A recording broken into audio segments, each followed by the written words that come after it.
are listening to the Hey Preslie podcast, episode number 9 with Jill Petersen. It's about helping people see their potential and to elevate what they already have. They're already enough, but how do we elevate it so that they're 1% better every single day?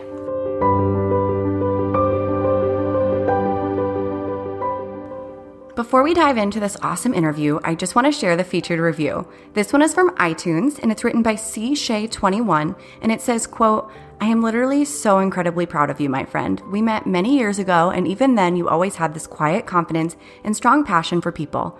Working with you as my nutritionist has been nothing short of amazing. Your episode with Lindsay was exactly what I needed to hear today. I love seeing you live out your dreams, my friend." End quote. Thank you so much for that review. And I am truly having so much fun putting together these episodes for you guys. The interviews with really insightful people, sharing my tips and tricks. I'm just really loving every moment, and it means the world to me to hear you're getting something out of it. To spread the love, pop over and leave a review in your podcast app, and you may even be shouted out on the next show. Jill is one of the most special souls that I have ever had the privilege of knowing. Her drive and leadership skills and radical empathy have enabled her to make moves in the corporate world for the last several years, but recently she decided to take the plunge and start her own business where she can fully embrace her gifts and extensive personal development experience and seize the opportunity to empower moms and young women. And we're going to get into all of that at the beginning, and then we'll dive into all things taking risks, fostering the kind of energy that you want and need in your life, and tangible ways to feed your soul. I love that when I asked her if she'd come on the show, she said, quote, "It makes me nervous, but that's one of my indicators to go for it." Males and females alike, this interview will inspire and lift you up in so many ways, and by the end of this show, you're going to admire Jill just as much as I and the rest of the communities that she has touched do. Enough introduction, please enjoy my conversation with Jill Petersen. So as long as I've known you, you've been working at Lululemon. But I understand you had a corporate, salary job before that. So what were you doing before you worked at Lulu? Before Lululemon, I was selling wine, and I kind of stumbled into the industry because someone on campus was recruiting, and it planted a seed where I was like, oh, I think that company was hiring, and I guess I'll go after it. So when I was in college, I never drank wine. I was just like a college student, drinking beer and eating pizza. But I also knew that I was ready to just get after it, get after the grind. And I heard Gallo, that's who the company that I worked for, it was a great company to work for. So I jumped on in and quickly learned that I was one of the few females in the industry. Oh, interesting. It was a very male-driven industry. And for a few years, I just grinded.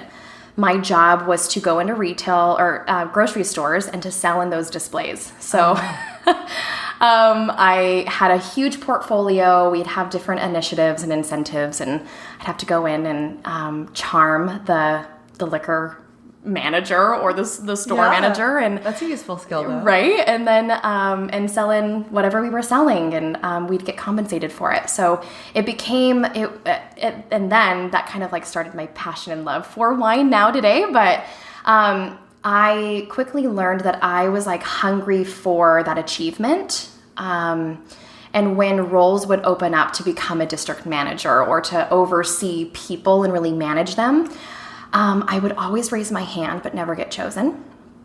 And that's where I first felt like, wow, this really is a boys' industry. And even though I proved myself time and time again, there came a point where I was just like, I was at a glass ceiling.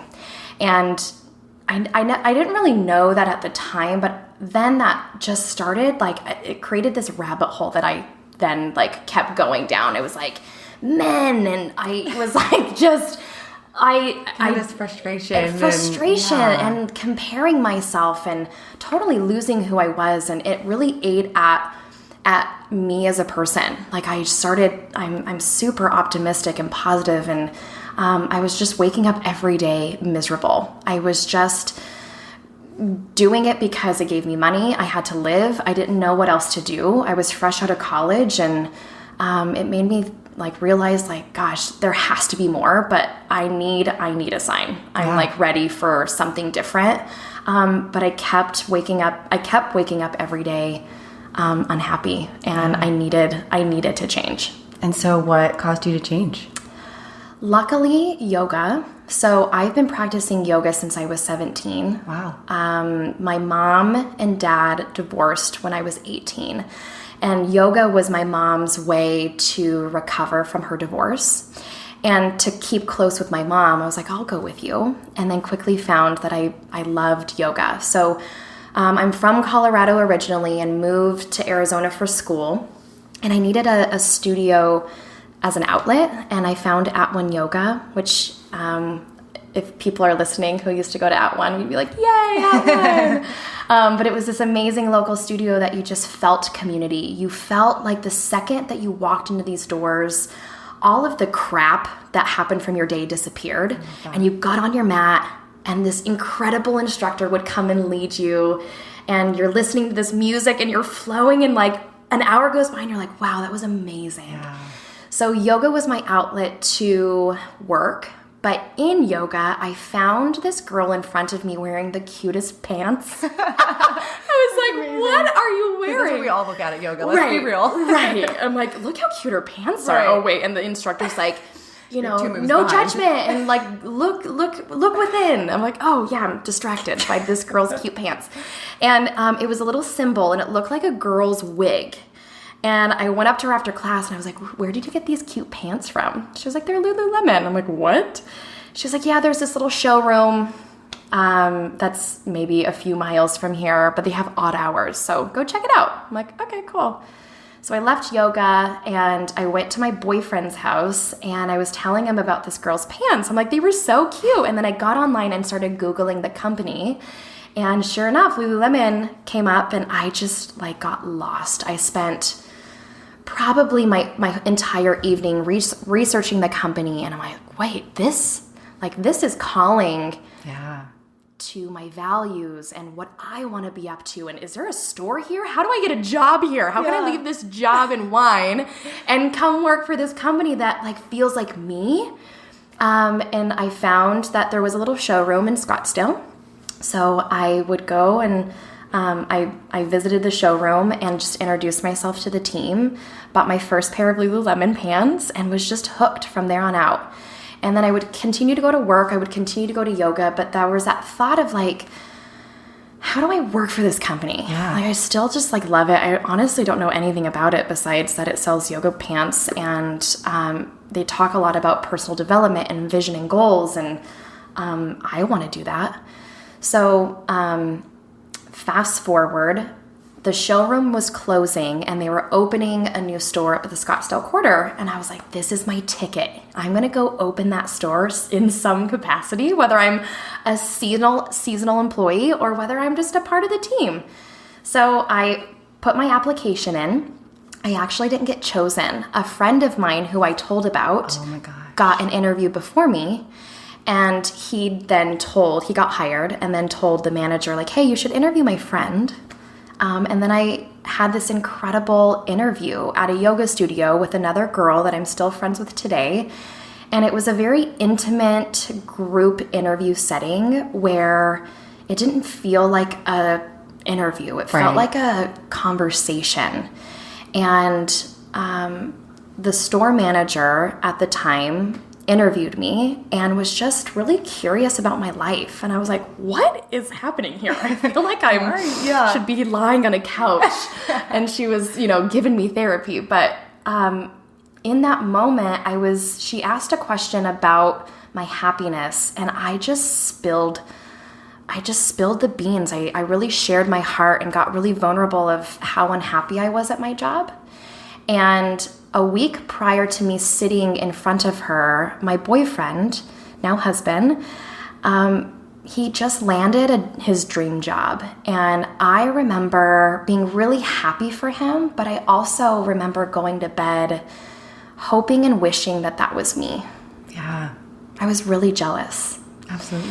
And Ryan in the interview was like, why are you unhappy? Like, you know that you have choice in everything that you do. You have choice to wake up and to pick the clothes that you wear. You have choice to brush your teeth or not brush your teeth. And you have a choice to like leave this unhappy job, and you have a choice to choose happipiness. And in that moment, I was like, oh my gosh, like an arrow shot in my heart, and it like erupted. And I just remember committing to her in that moment. I was like, I want to work for you. And the next day I went in and I put my 2 weeks in. That's amazing. I came home and I told Matt, my husband, boyfriend at the time, I was like, I just quit my job. And he's like, well, what are you doing? I'm like, I don't know. I have no idea. And he's like, how much money are you making? I'm like, I don't know. I don't know. But you know what? It's not about the money. Yeah. It's not about the salary job and the benefits. It's about my happiness and waking up every day and loving my life, because I was miserable and I was taking everyone else down around me, down with me. Yeah. And that was it. Began. Yeah, that's where it began. And how did you kind of ride that, I mean, high for lack of a better adjective, because I could totally see how in that moment it would be so invigorating. And then, you know, a couple of days later, you're like, well, yeah, like, am I going to be paid hourly? And like, do I only work 20 hours a week? And am I going to be able to keep food on the table? Like, did you have any moment like, wow, I left this really stable thing that I've been doing and I'm good at to do something that you never had sold apparel or like knew anything about apparel other than identifying cute pants in class? Yeah, I absolutely had that like, oh my goodness moment. What did I do? What did I do? I remember calling my mom and she was like, I paid 4 years of your college to go sell pants? I was like, oh my gosh, I'm disappointing people who have helped me get to this place, and I have to prove to them that this was the right choice. And I didn't even know if it was the right choice, but I just felt so free in that moment because the company and what the company stood for and the values and everything that it possessed was me. Yeah. Like Lululemon is me. If I were to share what my values were, it was just this beautiful alignment that I knew was the right fit. Yeah. And I was like, okay, what needs to, like in my life, what can I cut out? Do I have to shop at Nordstrom's, or can I maybe shop at Target? Yeah. Because I want to be happy. And do I need all of this crap that I was just buying? No.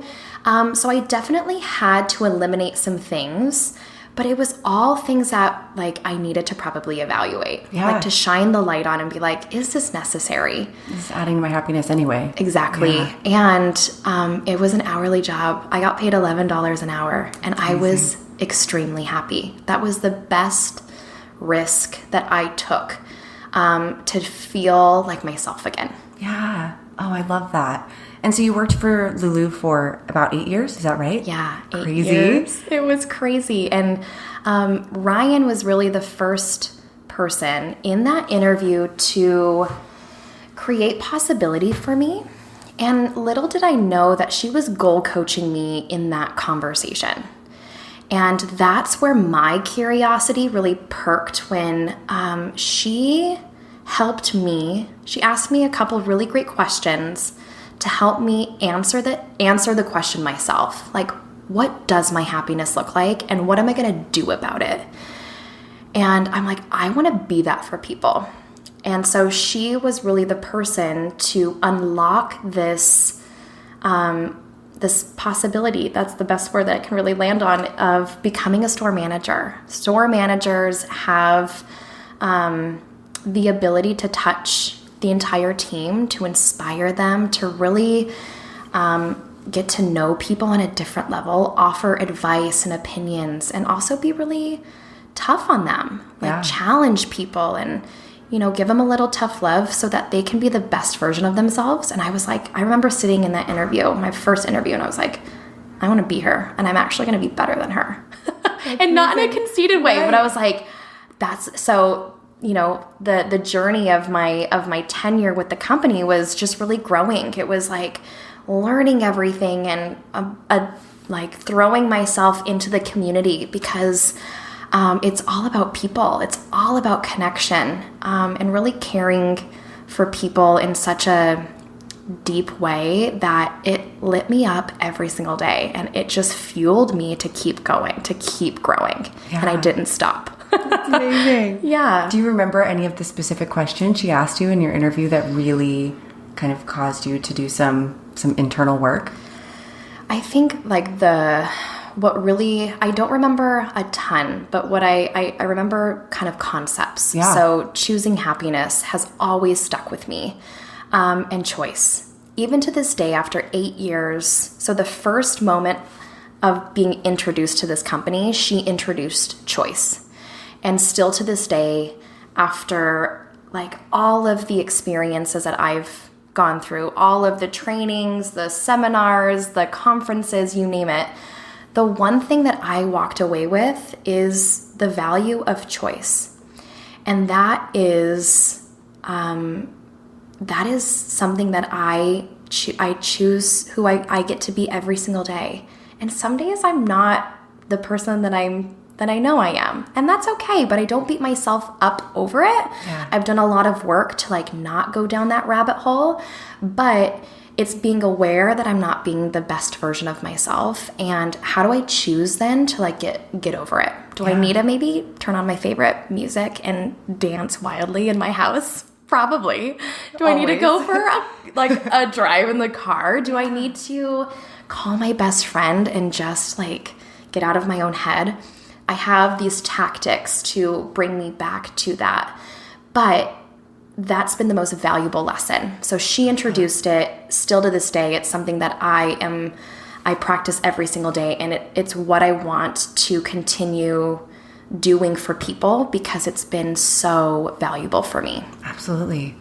And so speaking of choices, you have now left Lululemon very recently, so I won't speak for you. Tell me a little bit about what caused that decision. What was the catalyst for that? Obviously, you were so happy there, and what you're doing now. Yeah. That company gave me so much. It gave me an outlet and a platform to really look within, and it gave me so many tools and resources to hold on to that feeling and those feelings for a really long time, years. And what I didn't realize was not everybody has gone through those experiences that I've gone through. People's companies don't pay for them to go to a weekend-long personal development course, right? Or just every staff meeting. It's curated around self. Yeah. Or I would go to leadership conferences every year, and it was like imagine Tony Robbins on steroids. It was like that for 3 days. I'm like, this is unbelievable. And for a long time, I thought every company was like that. And then I quickly realized by again, like really becoming getting into relationship with our community was like people that I would connect with and really share the culture of Lululemon and hear the culture of their company. Like they weren't aligned. Yeah. They didn't fuse. And I was like, wait a second. How about I come into your real estate company and lead you guys through some vision and goals? They were like, yes. And I'm like, and yoga. They're like, absolutely. So that was like, I kind of dabbed a little bit around what I want to do a while ago. And it fueled me. I was like, wait, people don't have this. Yeah. Companies don't have corporate wellness programs. People don't talk about themselves openly. Like my husband laughs because he's like, I mean, you guys talk about your feelings. Like no other companies like let you talk about your feelings. And I'm like, but we should. Yeah. We should, because that's when you get to the root of things, is like when you actually understand what's going on, and you can either help them like get out of it or hold them accountable to saying like, you're in choice. Like you can't stay in this funk forever. Right. So in dabbling with, working with other companies outside of Lululemon, that was like, wait, maybe this is a thing. Maybe this is something that I have to offer, because I love getting in front of people. I love leading people. I love inspiring people. I love making people feel something different because I was in front of them. And that's what's led me here. And it was like that little voice in the back of your head that you kind of ignore because you're like, but I'm happy. I'm in this amazing job. I have this incredible life. It gives me a lot of fulfillment. But am I really living into who I'm meant to be? And I was playing small. Like for 8 years, this company has allowed me to play really, really big. And over last holiday, I was like, I'm ready for something different. I'm ready for something different, not only for me to be a better mom to my kids, because retail is tough. Yeah. And I was choosing work often, and it came at the cost of missing Christmas performances and things that I just was like, okay, I need to evaluate my priorities and I need to make a choice. So last October, I made a choice, like I'm going to leave the company and I'm going to do this work of empowering women. I want to inspire girls and I want to work with moms and I want to give them all of the tools and the resources so they can have what I have, that they can really elevate their potential and look within to say, like, am I living my best life? I love that. Oh, it gives me goosebumps. Oh, that was long-winded. And I mean, how do you, so, you decide that you're ready and that you've had that voice for a while, but then the actual, having that conversation with your manager at Lululemon and telling your husband, like, okay, like, I'm really going to do this thing and going to your last day at Lululemon and all of these kind of like milestone, wow, this is really happening moments. What quiets the very normal, expected thoughts of how am I going to make money quickly, or what if the business doesn't work? What if this worked for a couple places that I went, but there's not a big enough market for this? All the entrepreneurship, normal thoughts. And then of course yours is very near and dear to your heart. So how do you combat those doubts enough to still go through with it? It's a really great question. And I feel like I'm still really battling that. But what continues to lead me is my heart. And I think that overcomes all of the fears, all of the doubts when I do have those conversations with myself. Because trust me, yeah. I've been there. like, what am I doing? Like, do people want this? And then I remember that, like, I wanted it. Yeah. And someone will want this when they're ready. It might not be for everybody. And I'm okay not having everybody be on board with what I'm creating. But what I know is like my heart is so in it. And I know what it feels like for me. And I'm a big feeler. Like I know when I give myself to somebody else in a way that allows them to see something new for themselves, or to help them make a choice or a really tough decision, that ignites me and that continues to drive me. So I know that if I continue to like really leverage that piece of me, that the rest will kind of just quiet. Yeah. Because I can't be stuck in my head. And I can't wait for it to be perfect. And I also have been in that place where I'm like, okay, I'm 4 weeks out. I feel like I should have a company name and business cards and like a beautiful logo. And I'm like, what? No, I just need to get in front of people. Yeah. I'm here to make a difference for people. And it's not about me. It's about helping people see their potential and to elevate what they already have. They're already enough, but how do we elevate it so that they're 1% better every single day? Absolutely. And I guess this is a two-part question. So what kind of, you say going through vision and goals, do you have like tools or books or exercises or activities? Like what kind of tangible things do you do that really helps people narrow that in when you're leading one of these vision and goals or having a one-off conversation? Yeah, I'm creating a business based off of experiences that I've gone through. So when I think of like, is this gonna work, or like it's already like people are already doing it, yeah. And then I have the conversation like, but no one's me. Absolutely. So same with you. It's like you have this nutrition business, and A lot of people I'm not do. the first one. Right. But people buy you because you're you. And I know that no one else is me. And that's what I'm uniquely qualified to deliver, is just myself. So what am I going to do that people can probably go find in a book or go to a seminar? And it's me. So like that keeps me grounded. But what I want to deliver is I want people to tap into their purpose. I really want to drive home, like, what makes you tick? Yeah. What are the things that like are kind of in the back of your mind that you've been thinking about that you probably haven't shared with a lot of people? Yeah. That you want to share with me. So purpose is what helps people live a really big life. Whether you do it for a career or you find a hobby in it, or you just journal about it, like there are different ways for people to really tap into their purpose. So purpose is one of the pillars that I really want to focus on. The second is vision. So what is your ideal life? Tell me the life that you want to live and how do we get you there? Yeah. Because it's possible. It totally is possible. I'm the queen of optimism. Like nothing is impossible in my life. And I am a champion for people. So I will always tell people, let's get you there. Yeah. So from vision comes goals. How do we actually create steps to achieving that? And how do you want to feel? Because sometimes your goals aren't always going to come to life. So how do you detach from the outcome, but not get stuck in that, but feel what that feels like and then overcome that and just kind of course correct to get back on track.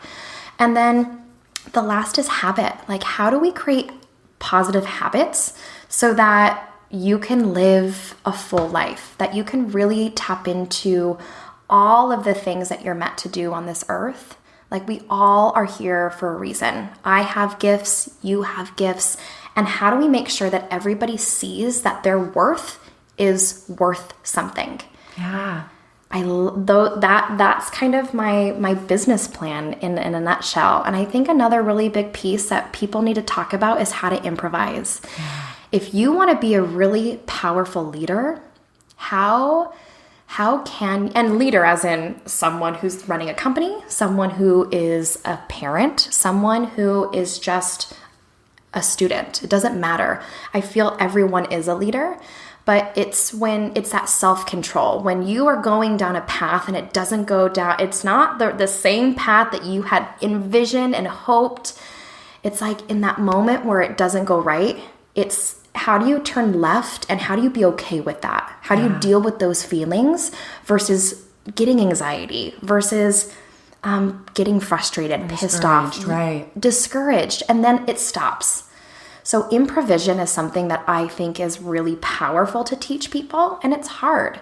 You know, when you're throwing your 4-year-old's birthday party and you're like, but that piñata wasn't supposed to have a cape. It's, it's a different superhero. It's like, hang on, whoa, it's okay. How do we teach superhero? Yeah. How do we teach people to like, it is what it is and don't let it ruin who you are? Yeah. I love that. Gosh, I have so many follow-up questions. But I love the improvising piece because it can be so much easier to make a plan and make a set goal. And especially for some of us more type A, business owners, it's like X, Y, Z gets me there, right? So when X doesn't look like it's supposed to be, it's really easy to get, like you said, frustrated and discouraged or, feel like, oh, well, now I'm on the wrong path and being able to adjust your sails. I mean, I love that. Totally. Yeah, and I learned it from one of my dear mentors, works in baseball, and she deals with the same conversation with men and baseball players. And when her and I talked about this business and we connected over doing the same work, I was like, wait a second, you're leading vision and goals, you're leading purpose work, you're talking about habits, and you're also, and she's like, but that's okay. Like, we need this message to be heard from everybody. Yeah. Girls, boys, men, women, it doesn't matter. So the people I'm impacting is going to be totally different than the people you're impacting. Because I had that moment of like, well, she should just do it. Right. She's better at it. She's 5 years ahead of me. Yeah. And I'm like, wait a second. Nope. I have this gift, I've been tapped, and it would really be a disservice if I didn't fulfill that urge, that me really leading with my heart, if I didn't follow through with this. I love that. Yeah. And something, that I think about with a lot of clients that I work with, and I'm sure you've had conversations like this or have noticed this too in the people that you've worked with, is people are so busy. We're so busy and we have all these different distractions with our social media and work and all the things that keep us from doing that internal work, that it's really easy and normal to go day by day and then, month by month, years by years, never thinking about your purpose or never thinking about your vision. And I have people who come to me and say, well, I don't know how, I gained the weight. And it's like, well, I can tell you how you gained the weight, but you just didn't notice, right? Or maybe you did, but you were too, quote unquote, busy to sit and think on it. And I think especially that internal stuff that takes those exercises or the right conversation or a series of conversations to really tap into. I mean, have you had people that you've worked with or that you've had conversations with who have been like, wow, I've never thought about my purpose? Absolutely. And I again, being at Lululemon for 8 years, I thought everyone in the world talked about purpose. Yeah. I was like, wow, we rock in the United States of America. Yeah. Wow. And then when I would coach and develop my team and really challenge them to what piques your interest? What are your hobbies? What makes you you? What do you love? And how do we kind of peel back the layers to what that is, to really get down, because it is work. Yeah. It is work. It is not a quick, I'm going to jump on Google and go through a worksheet. It's right. Deep introspection and reflection and a lot of curious questions to say what makes me me and what do I really like? And that was my biggest joy in helping people at Lululemon. And it was so fun to just be a mirror to people who couldn't even put the mirror up to themselves. Yeah. And I think that's the biggest thing, is I want to be a mirror for people. And I hope then people can continue to look at themselves the way that I see them. I'll give you a quick example. Yeah. One of my old assistant managers, every Wednesday we'd have a manager's call, and she would braid my hair and brush it out and literally bring her curling irons to the store. I'm like, what are you doing here? You need to go to cosmetology school. You've got to be a hairdresser. She would do these incredible braids, and I mean, I know only how to comb my hair and put it in a ponytail. Same. Right? Yeah. So there was something really unique about her that she didn't even know that she had a skill, and she knew she was good at it. But showing her hey, and then of course it's the conversation I'm too old, I don't have enough money, I can't start new. And that's where I come in, and it's says who? Why not? I ask the questions back so that people and her can look within and be yeah, I'm the only one stopping myself.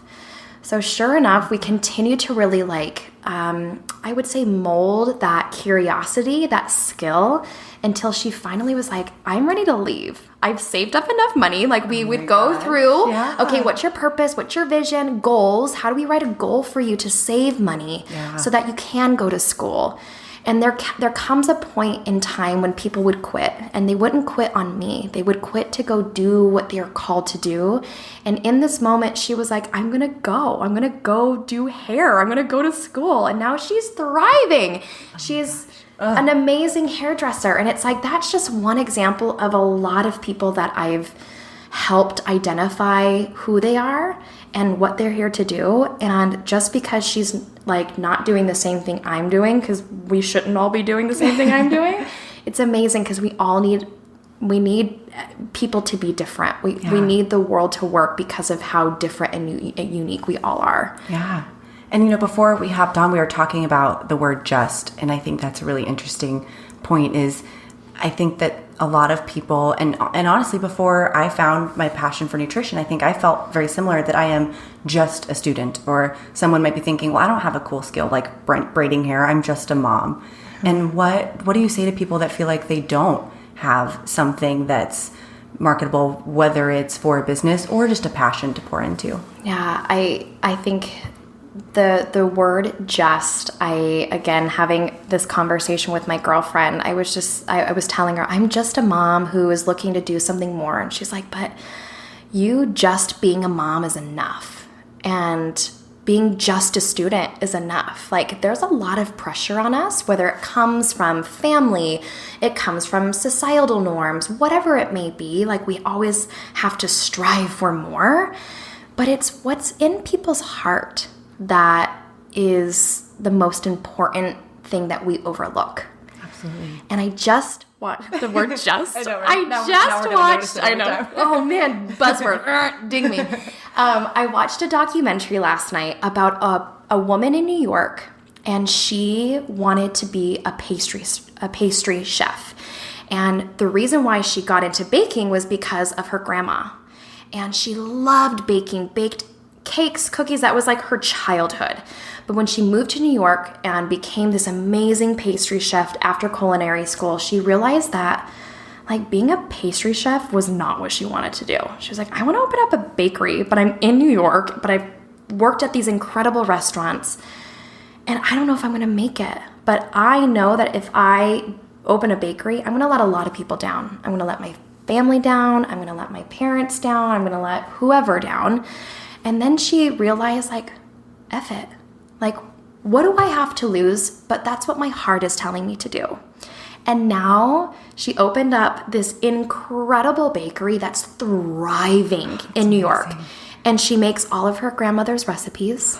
It's like, it's everything that we have is within us. And if we tap into what drives us, what like brings us back to those things that we just love, but we're kind of like too afraid to talk about it or to make it real, that's what people need to tap into. That's the good stuff.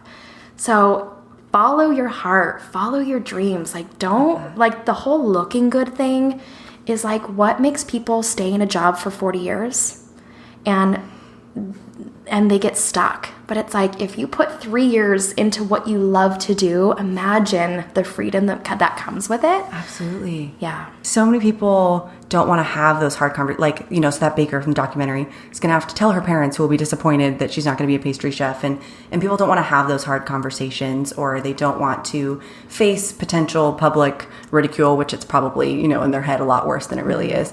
But they don't want to face those things. But really, once you get past those, and once you're at the end of your life, like, you're not going to think about what they thought. You know, you won't be friends with those people. Your family's opinions of the things you did won't matter. It's just like that poster that's up in high school that's like the jeans that you wear, you know? Nobody's going to remember the jeans you wore in high school. No one is. And it sounds cliche, but it's so true. And if you can just get past that, you know, if the only thing standing in your way is the potential letting somebody down or somebody's opinion of you, that's such a small thing to let stand in your way of something so big. Exactly.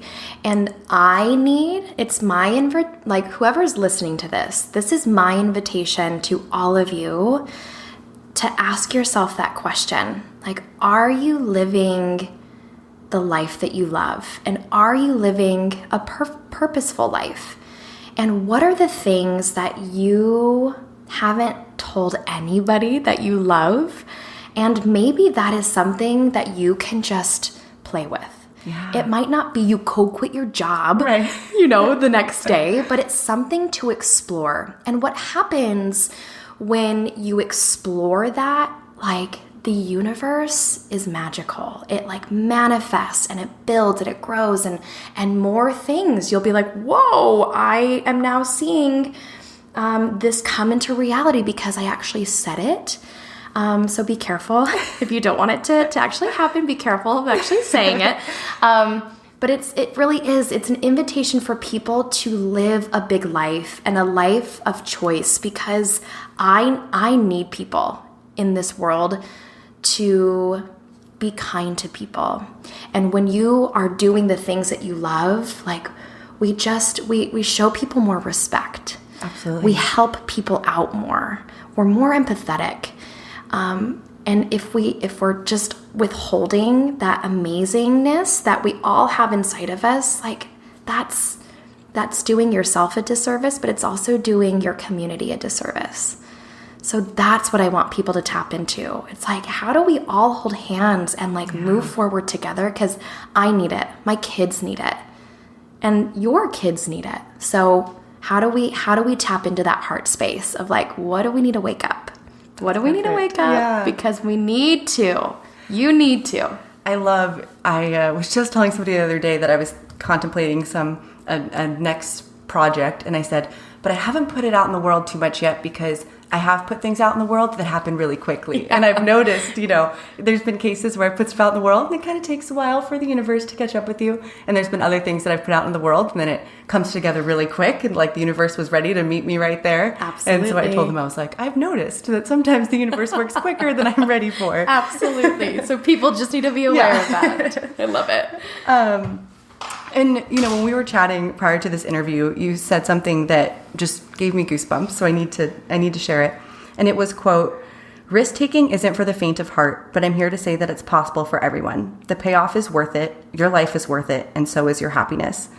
So can you just expand on that a little bit and tell me, how you've come into owning this thought process and a little bit about, I think people could easily assume that you've kind of just always thought this way or that Lululemon really helped you cultivate this, but they're not going to go work at Lululemon, and what's kind of been the catalyst for helping you narrow your purpose and vision when obviously you're so good at helping other people do that, but doing it for yourself and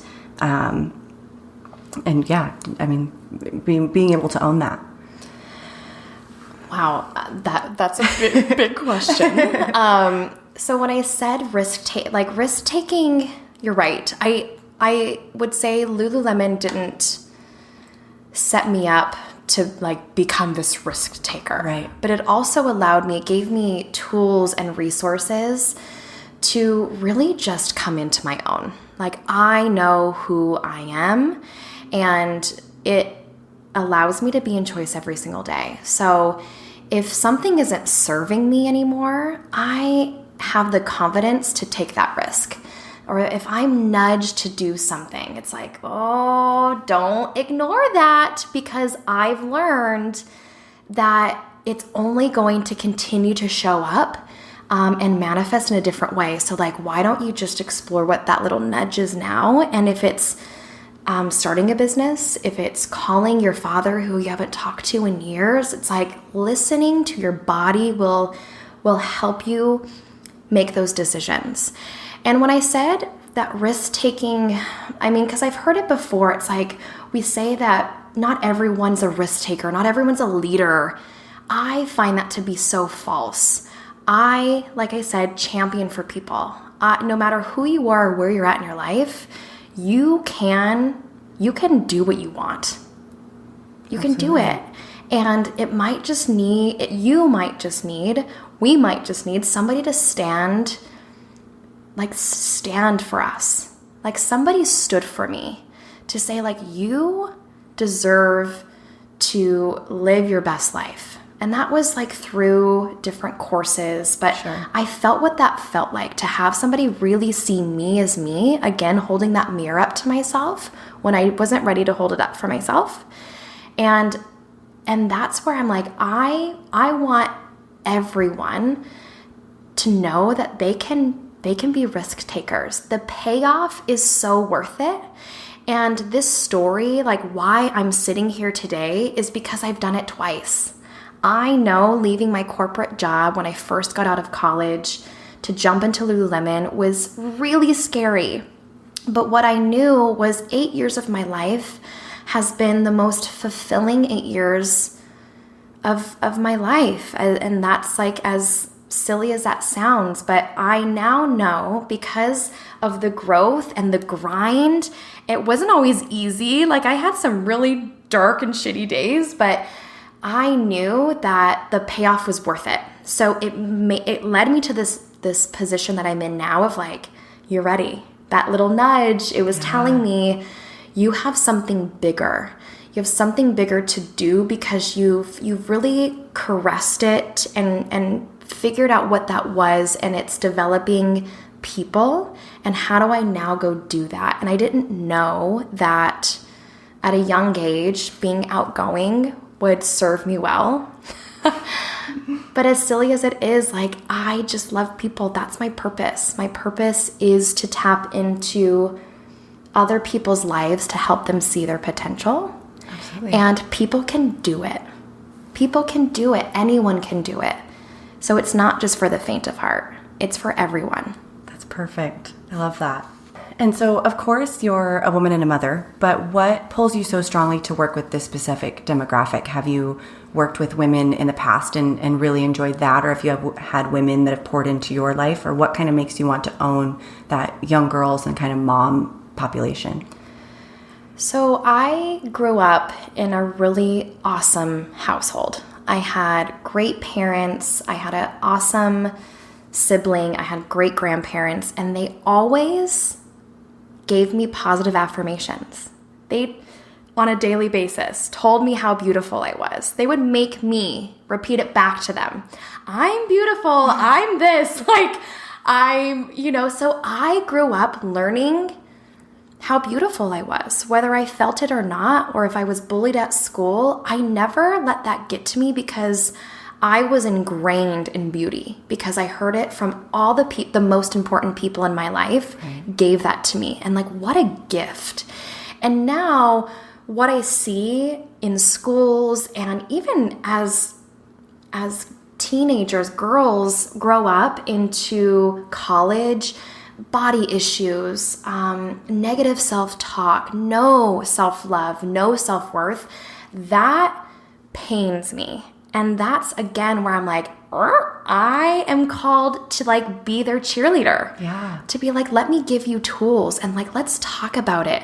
Let me meet you where you're at, and let me teach you how to find yourself again, because it's important. It will it's like carrying a suitcase for the rest of your life. Right. It's that baggage that like, cut it off. You don't need it. Yeah. So I want to give back to people who are just needing a little insight, a little help to get them back on their feet, but know that everything that they have is within them.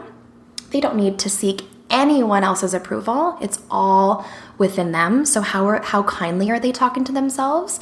So that's really important for me to talk to girls that way. But I also think with moms, I suffered from postpartum, and I remember like all I ever wanted to be was a mother. And I remember like going into that dark space of like, why me? I'm happy. I'm really happy. And like, why am I feeling depressed? And I don't know if I'm going to come out of it. I am not going to ask for help because I am powerful. I'm not going to let anybody know that I don't have my shit together.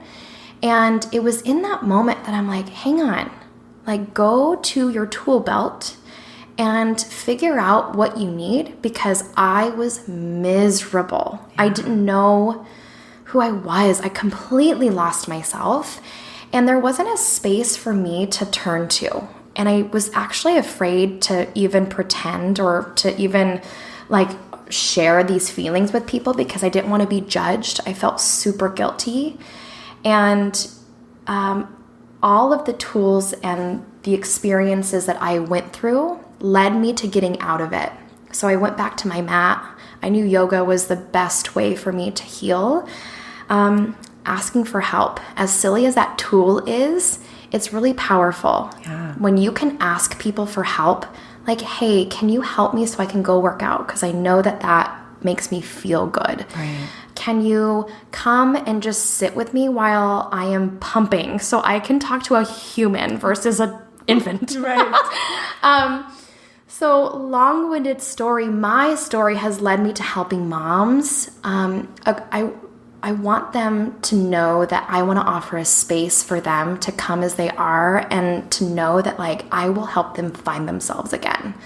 So girls, women, moms, like the scale is long of who I want to impact, but I know that without the things that I had in my tool belt, I don't know where I'd be today. And I want to give back to the people who need me. Yeah, and help them build that tool belt. Absolutely. And how empowering is that? You know, I can totally relate in the sense that when I'm struggling with something, my first thought is, I'm a strong, independent woman. I don't need help, right? And you do the snap, I can do this. Yes. I don't need anybody else. Don't you help me. Right. But knowing what tools to use from experiences, from, learning from people like yourself, that's how you get out of those things, not faking it till you make it that you're going to be okay, when really maybe you do need one of your tools, and there's nothing wrong with that. No, it's like, how do we make tools sexy? Yeah, I love that. Yes, that might be a tagline. Yeah, I was going to say, you're discovering your branding in this conversation. Totally. One thing that I want to touch on before we dive into some final questions here is self-care. You and I have talked about this before, and you kind of talked about the self-love, I think really lends itself well to that. So can you just expand a little bit on what does self-care mean to you, and what is the value of that? Self-care for me, in my own words, my definition is I put myself first.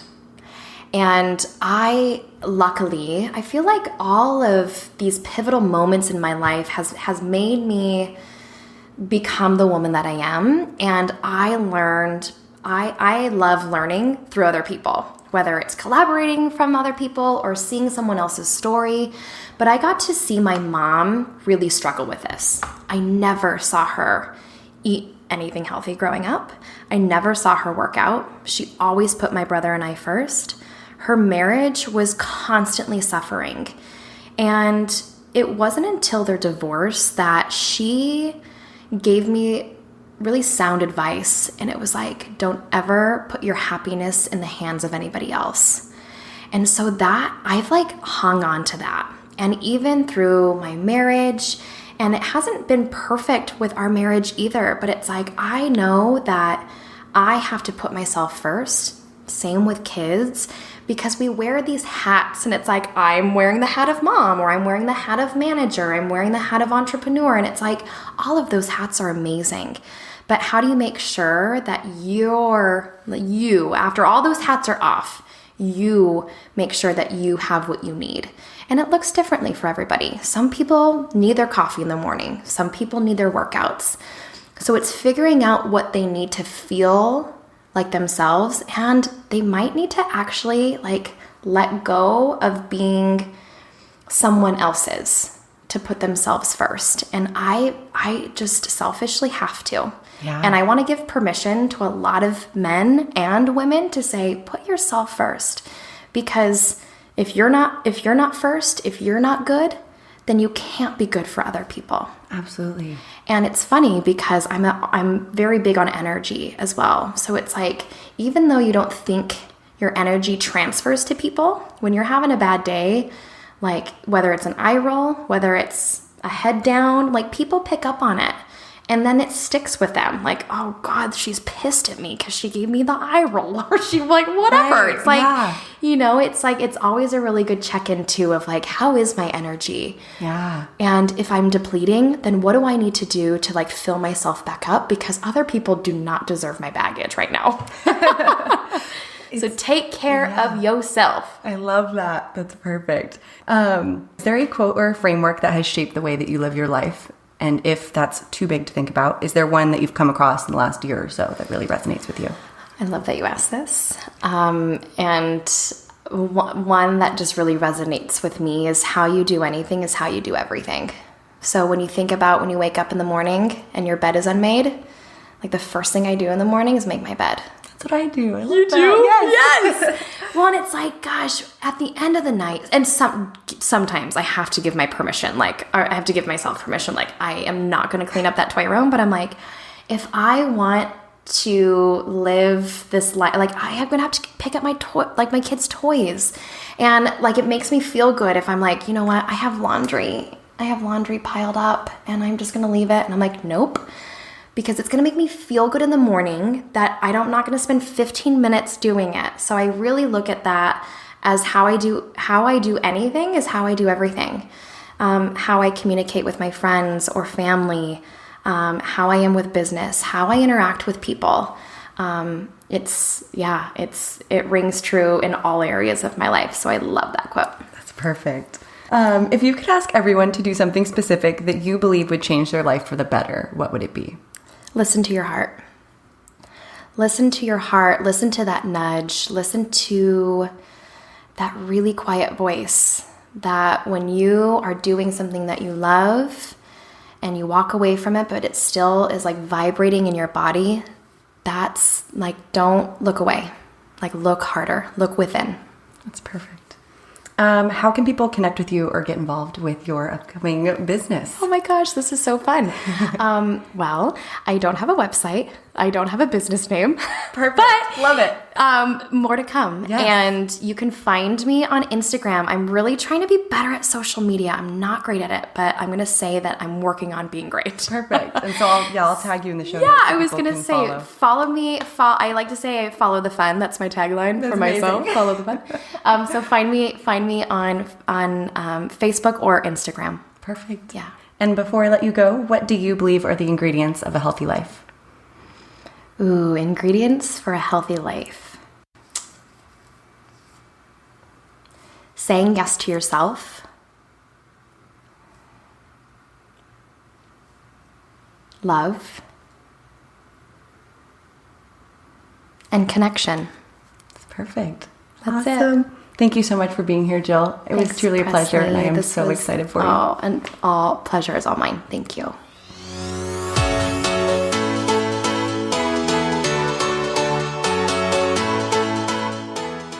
Before you head out, just a few quick things. In the show notes of this episode, you can find all the links and recommendations that we discussed in this interview, so make sure you check that out. Secondly, if you haven't already, please subscribe to this podcast because I have lots of good stuff coming up and I don't want you to miss out. And lastly, thank you so much for tuning in. If you have any questions for me, suggestions for the show, or just want to spread the love, find me on Instagram at HeyPreslie or head over to heypreslie.com/podcast. Until next time, continue living your healthiest, happiest life, and we'll chat soon.